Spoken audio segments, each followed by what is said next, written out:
சையதுல் இஸ்திக்ஃபார் என்பது பாவ மன்னிப்பினுடைய தலைவன், எல்லாருக்கும் தெரியும். அதனுடைய சிறப்பு என்ன? ஒருவர் காலையில் அதை ஓதி மாலையாவதற்குள் மௌத்தான சுவர்க்கம், மாலையில் ஓதி காலையாவதற்குள்ள மௌத்தான சுவர்க்கம். அல்ஹம்துலில்லாஹ் நம்மெல்லாம் ஓதிட்டு தான் இருக்கும். ஆனால் அதில் கவலையான விஷயம் என்ன, நிறைய பேர் கருத்து தெரியாமல் ஓதுறோம். கருத்து தெரியாமல் ஓதினாலும் நன்மை கிடைக்கும் இன்ஷா அல்லாஹ். ஆனால் கருத்து தெரிந்து ஓதினால் பவர்ஃபுல்லாக இருக்கும், அது எஃபெக்டிவாக இருக்கும். என்னது அல்லாஹும்ம அன்த ரப்பி லா இலாஹ இல்லா அன்த خلقتني وانا عبدك وانا على عهدك ووعدك ما استطعت اعوذ بك من شر ما صنعت ابوء لك بنعمتك علي وابوء بذنبي فاغفر لي فانه لا يغفر الذنوب الا انت. இதில் என்ன இருக்குன்னு தெரியுமா? உள்ள நம்மளை முதல் சொல்கிறது அல்லாஹும்ம அன்த ரப்பி லா இலாஹ இல்லா அன்த خلقتني, யா அல்லாஹ் நீ தான் பெரியவன். அல்லாஹ்வை அவனுடைய அந்தஸ்தை முழுக்க கொடுத்து விட்டு வ அன அப்துக், நான் உன்னுடைய அடிமை என்று நம்மளுடைய பலவீனத்தை கொண்டு வந்து கடைசியாக அபூஉ லக பிநிஅமதிக அலைய வ அபூஉ பிதம்பி, நீ எனக்கு தந்திருக்கிற நிஅமத்துகளை எல்லாம் ஏற்றுக்கொள்கிறேன், நான் செய்த தப்புக்களை எல்லாம் பாவங்களை எல்லாம் நான் ஏற்றுக்கொள்கிறேன். பாவத்தை ஏற்றுக்கொள்றதுதான் தௌபா. சும்மா போய் அழுதுட்டு யா அல்லாஹ் யா அல்லாஹ்னு அழுதது அல்லது. இந்த ரமலான் காலத்தில் 27வது நாளில் பள்ளிவாசலில் உட்கார வச்சுட்டு தௌபாக்குன்னு ப்ரோக்ராம் ஒன்று போட்டுருவாங்க. நைட் ப்ரோக்ராம் 27வது லைலத்துல் கத்ர்னு சொல்லி ஒரு ப்ரோக்ராம் ஃபுல் அஜெண்டா ஒன்று போடுவாங்க. அதில் தௌபா செய்யுது, அல்லாஹ் அறிந்து செய்த பாவம் அறியாது செய்த பாவம் அப்படி சொல்லிட்டு வரக்குள்ளே அவருக்கு அழுக வந்துடும். அவள் அப்படி சொன்னோடனே உட்காந்துட்டு என்ன சொல்கிறாருன்னு தெரியாது, அந்த நுழம்பு கடிக்குள்ளே உட்காந்துட்டு நுழம்பையும் அடித்து ஆமீன் ஆமீன் என்று அழுதுட்டு. அந்த தௌபா இல்லை. தௌபாண்ட ஃபஸ்ட்டுக்கு நீ போய் அல்லாஹ் கிட்ட உடைந்து விழ வேண்டும். யா அல்லாஹ், ஐ மேட் அ மிஸ்டேக், நான் ஒரு தப்பு பண்ணி விட்டேன், நான் ஒரு பாவம் செய்து விட்டேன். யா அல்லாஹ், உன்னை தவிர வேறு யாரிடமும் நான் போய் நிற்க முடியாது என்று என்னுடைய தவறை நான் ஏற்றுக்கொள்வது தான் தௌபாவினுடைய முதல் நிலை. அப்போ நம்மட தப்பு நமக்கு புரியணும். இப்போ ஹுக்கூக்குல் இபாத் என்று வரும்போது கணவன் மனைவிக்கு செய்ய வேண்டிய நிறைய வேலைகள் இருக்கிறது. மனைவிக்குரிய ஹுக்கூக்கு ஜௌஜா, மனைவிக்கு அவர் செய்ய வேண்டிய நிறைய கடமைகள் அவருக்கு இருக்கு. அது மாதிரி மனைவி கணவனுக்கு கொடுக்க வேண்டிய நிறைய கடமைகளும் உரிமைகளும் இருக்கிறது, ஹுக்கூக்கு ஜௌஜ். மூன்றாவது ஹுக்கூக்குல் அவுலாத், பிள்ளைகளுக்கு நம்ம கொடுக்க வேண்டிய ரைட்ஸ் சரியாக கொடுக்குறோமா தெரியுமா?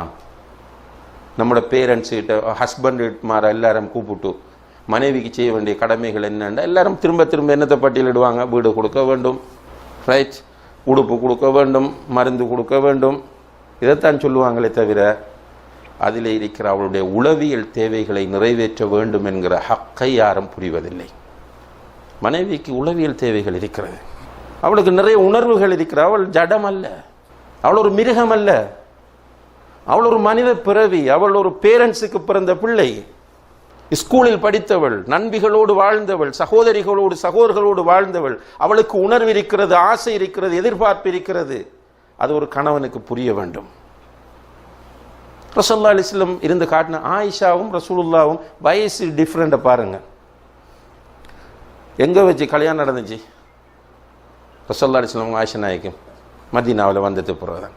ஏற்கனவே ப்ரொபோசல் கதைகள் இருந்தாலும் கல்யாணம் நடந்தது மதீனா. எத்தனை வயசு அவங்களுக்கு? 9 என்ன? ஆயிஷா நாயகம் 9 தானே கல்யாணம் முடிக்கும்போது. ரசூலுல்லாஹ்க்கு எத்தனை?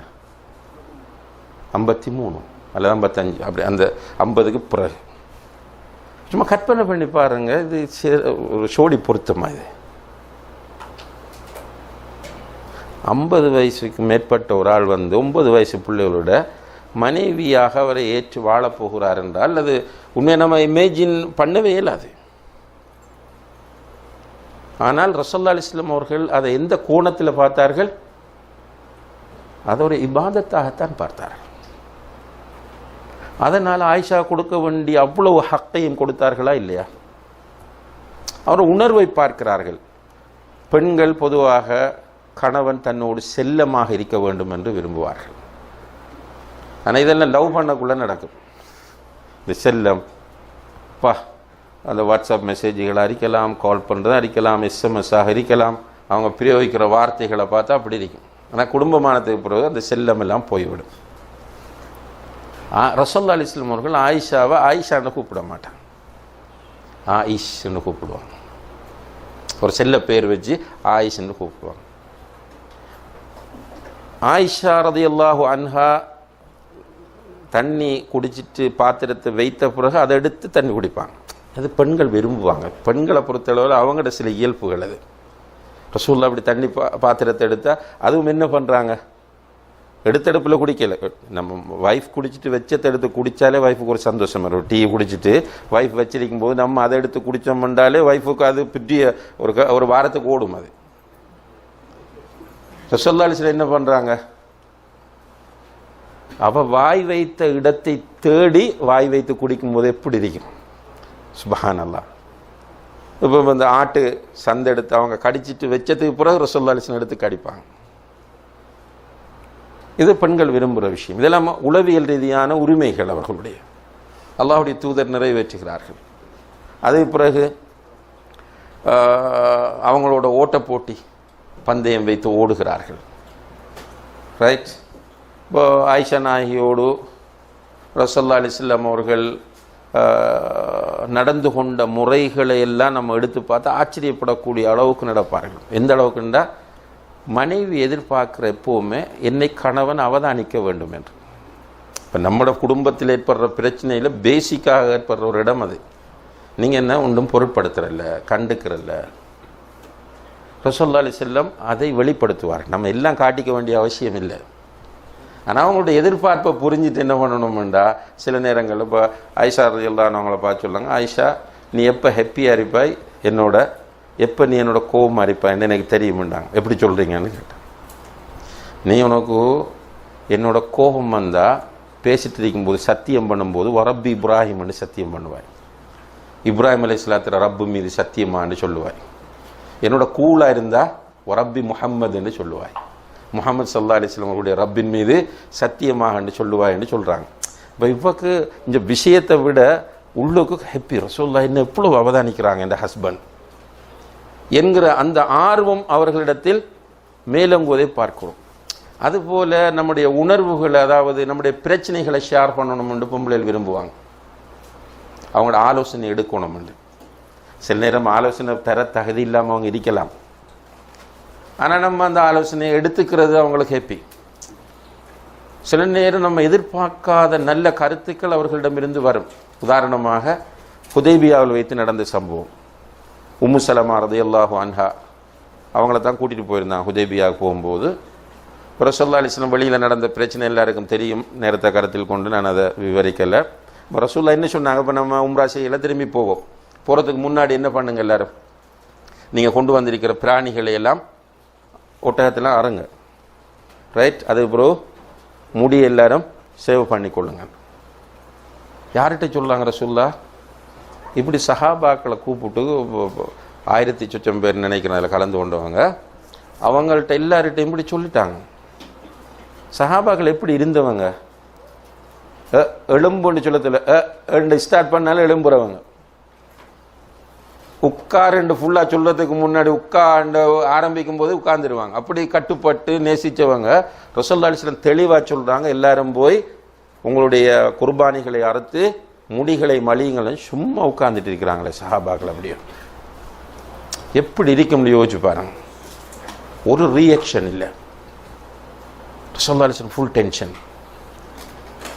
என்ன பண்ணுறேன்னு தெரியாமல் அப்படியே போகிறாங்க அவங்களுக்குரிய கூடாரத்துக்குள்ளே, டென்ட்டுக்குள்ளே. போனால் உள்ளே இருக்கிறது யார்? உம்மு சலமா ரலியல்லாஹு வைஃப். கேட்குறாங்க, என்ன யாரை சொல்ல, என்ன நடந்த, ஏன் இப்படி கடும் டென்ஷனாக வாரீங்க, சோகமாக வாரீங்கன்னு கேட்டோடனே ரசூலுல்லாஹி அலைஹி வஸல்லம், உனக்கு என்ன புரியும், இது பெரிய விஷயம், இது நீ வாயை மூடிட்டு உட்காந்துட்டு இருன்னு சொன்னாங்களா, அல்லது நம்மளை போல் சைலண்டாக ஒன்றுமே பேசாமல் உட்காந்துட்டு இருந்தாங்களா?